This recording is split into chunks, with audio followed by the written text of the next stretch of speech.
Hello everyone, this is Dungeon Master Boba coming at you guys with another video. This time I'm going to be using a mic,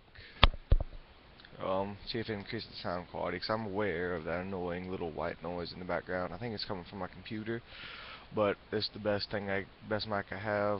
Don't really have a good one, but this is the best I got. Try to get a little bit closer to my mouth so you guys can hear me better.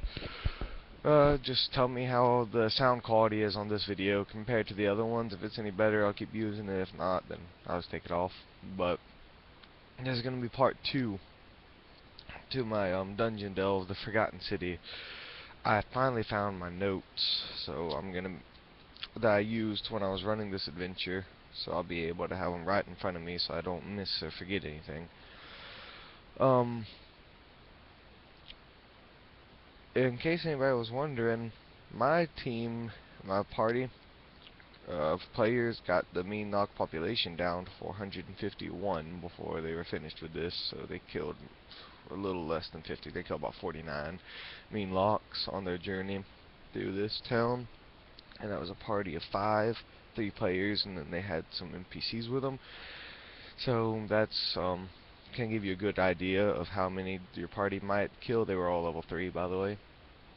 Well, actually they were level 2, and the mean locks were like a level 3 monster, and yeah, but so that's just the general idea of what my party was able to do, and you can kind of maybe base your party's expectations off of that. My party didn't do that in one run. They had to make 3 or 4 runs through the dungeon. Um, yeah. And next, we just covered the poor district and the slums and everything like that in the little goblin town. And today we're going to be covering primarily the market district. Might delve a little bit into the Underdark. Well, it depends on how much time we have. The market district is going to be pretty simple. Not really as detailed as the slums. There's not much to see here. It's the smallest district in the city. There's plenty of old abandoned shops. If you want to give your players some loot, this would be the time to do so. Um, these people make it look eerie. Make it look like the people up and left. You can even have, well, I would say have some rotten food, but there's this city's been abandoned for some time unless you want to make it abandoned for not that long. But in my game, the city was abandoned for hundreds of years, and not even in records of dwarven civilization. Um, the market district, just make it feel eerie. The slums should have a feeling of being stalked constantly. The market district should have a feeling like eeriness about it, like, it's just empty, hollow. There's not much life here. The mean locks can get here, but they don't normally because there's not a lot of activity here. Any creatures that wander in from the Underdark usually wander into the slums. The few that do wander into the market district, they were picked off by the mean locks pretty easily, and it's a pretty small district, so there's not a whole lot of space for them. The only creatures that are currently residing here from the Underdark are going to be dark mantles. If you don't know what they are, imagine a giant black flying octopus that perches on the roofs of caves and can see in the dark and jumps on people's heads and tries to like strangle them to death. But if you do know what they are, then that's all the better. Like I said, market district, not much there besides for some leftover ancient dwarven wares. If you want to have, this was a dwarven gnome city in coexistence, so you can have any ancient dwarven or gnomish text or weapons or armor that might have survived, or any old currency that might not even be relevant in today's market, but maybe can be sold as a collectible. No magic items though. Unless you really want to put magic items, but that's a whole nother video. But I don't think magic items should be given out like candy or anything. They should be, serious about giving magic items. I mean, I used to give them out like candy when I first started playing, and that didn't work out too well. It's just, they made that magic item so hollow and everything. But like I said, that's another video. Um, the Underdark. Oh, wrong note. Alright, there's 3 gates to the Underdark. There's one in the rich district, one in the slums, and one in the market. If your players take the roads to the farthest right they can go, they'll see bronze gates like they did when they first entered the city, and these gates will also be open. They'll take them onto highways, and each of the highways will have various holes in the side of them, and they'll be wide open to for the players to go in and explore. See what we got here. There's some mushroom men outpost, and they can even find the mushroom men main camp. Excuse me. There's also some ancient lost lores that I put out here. I'll leave that up to you for your game in particular. There's a small chance of encountering Meenlocks outside the city who have gone outside the city in search of more captives and food. Also, if I didn't mention it in the last video, which I can't remember, if the Meenlocks capture the players, they will try to take them back to the keep in the city and start turning them. The Drow camp is out in the Underdark, and there's a bunch of different creatures that you can encounter out there. I don't have detailed notes on it, but I do see I did have a lot planned for it, though. I can't really remember much of it because my players completely skipped it, but that's the price you gotta pay when DMing. You gotta make stuff that, sometimes your player's just gonna skip. But it's reusable. I might actually use the Underdark encounters for a different encounter, if I can ever remember what they exactly were. I know there was a mushroom men camps and outposts, and they had a giant queen who would recruit the players to help battle the Meenlocks and the Drows. And there's a small encampment of Drows, maybe 6 Drows, who are a scouting party who hadn't encountered any Meenlocks yet. But if your players wanted, they can maybe ally themselves with the Drows. I don't know how much diplomacy they have, or if they're Drows themselves, they might be able to. That's like all subjective to your game. The Drows might just try to kill them or enslave them. It's up to you. And then the Rich District. This is where things are starting to get a little more interesting than the Market District. But my favorite is the Keep. I hope we can get to the Keep in this video. Rich District. There's going to be a handful of mansions here, pretty spread out, and of course there can be some good loot in those mansions, and the Meenlocks infest 3 of the mansions. You can put as many mansions as you want for your players to explore, but I would say maybe 1 out of 3 of the mansions should be infested with Meenlocks, and not like an infestation where you walk in, you see Meenlocks everywhere, but they're like hiding in the walls and stuff. You keep that sense of being stalked and that sense of terror going. Also, there's going to be a Dwarven and Gnomish church here, but not to any known Dwarven deity, or Dwarven, no gnome, no Dwarven, no nothing like that. None of those deities that are known right now, which will have ancient clerical knowledge in there, written in an ancient Dwarven text, which even dwarves in the party wouldn't be able to decipher without a lot of time and a lot of resources, which can be very interesting to the players. And they can search through all these things. The churches will be clear of Meenlocks at first. There's a chance the Meenlocks might hear them rummaging around in the churches, and the Meenlocks do have holes to go into the churches, but they don't stay there actively. So the Meenlocks could encounter them, and they could even have to hold off a wave of Meenlock attacks from inside the church. And now, this is where things get really, really interesting to Keep. Along the way to the Keep, if the Meenlocks hear your players coming, you can roll percentage dice like I did. See 50% every so many minutes every so many feet they traveled to see if the Meenlocks would hear them, or you can just judge it off of your party's composition. If there's a bunch of full plate wearers, then they're gonna hear them easier.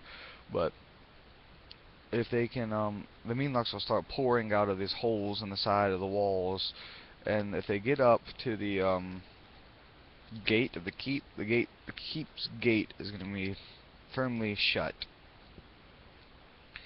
Now, the players can try and blow up the gate. It's a giant bronze gate. I don't know if they're going to be high. If you run in a high level game, a giant bronze gate should be no problem to your players. But a lower level game like I was doing, they're going to be like, crap.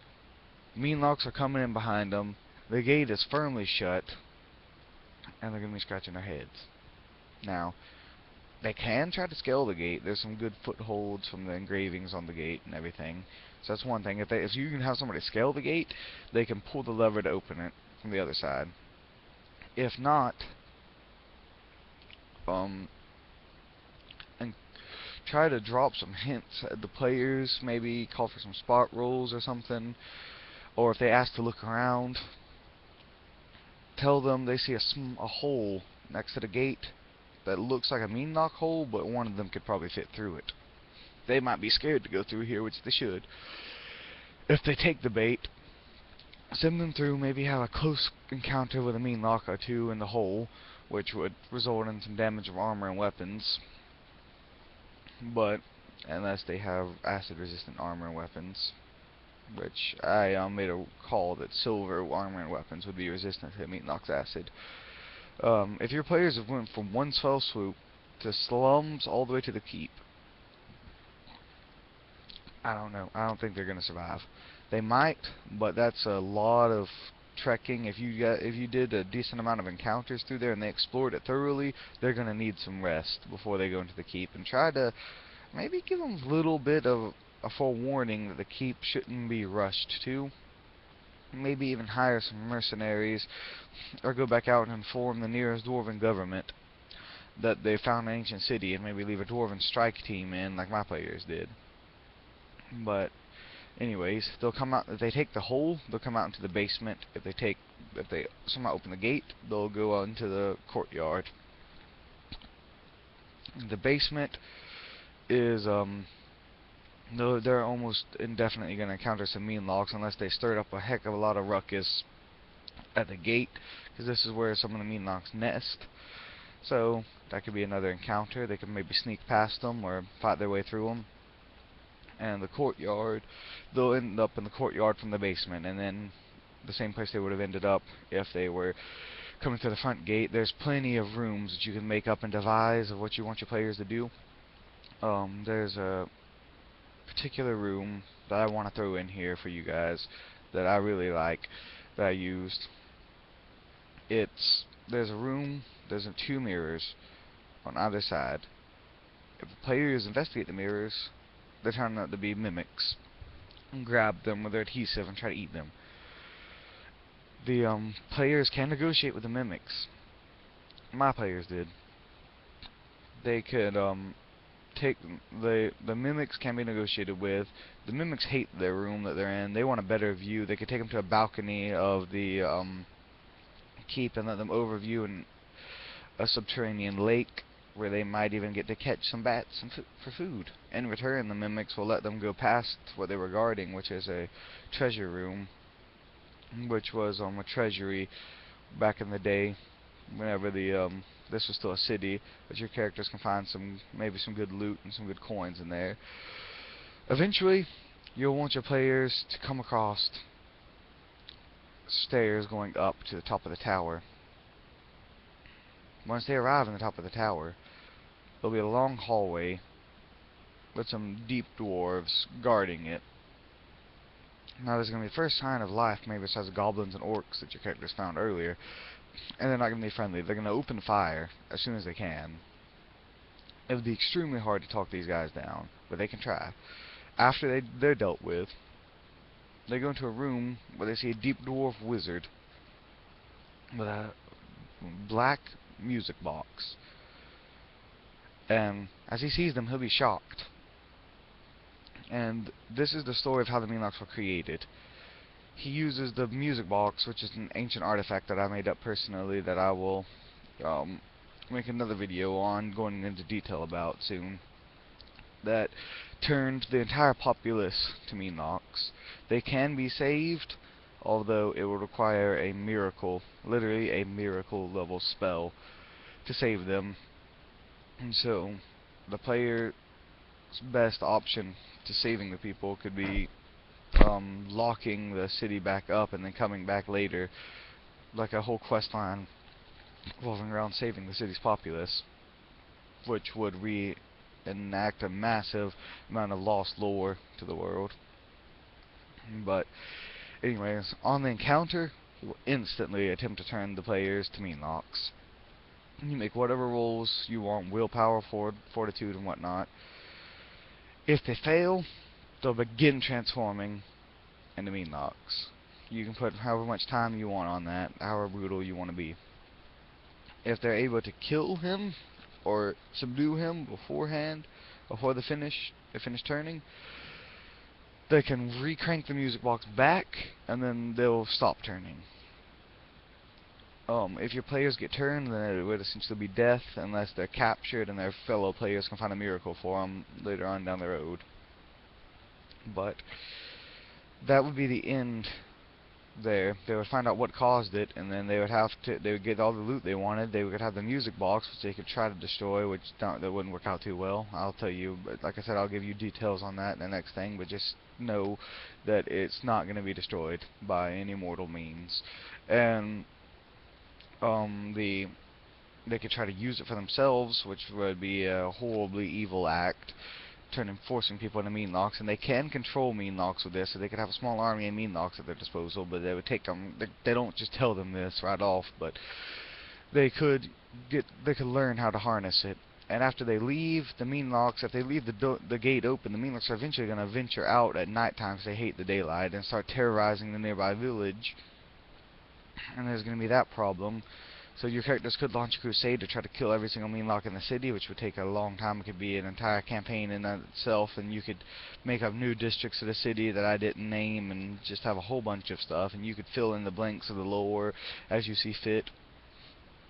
And I think that'll be all for now. This video is running pretty long, but that's pretty much everything I had for the Forgotten City. Hope you guys enjoyed it. If you liked it, comment, leave a like, subscribe. If you didn't, tell me how I could do better. And also, please comment below how did the sound quality work on this video. Thank you all for watching. This has been Dungeon Master Boba signing off. Have a nice day.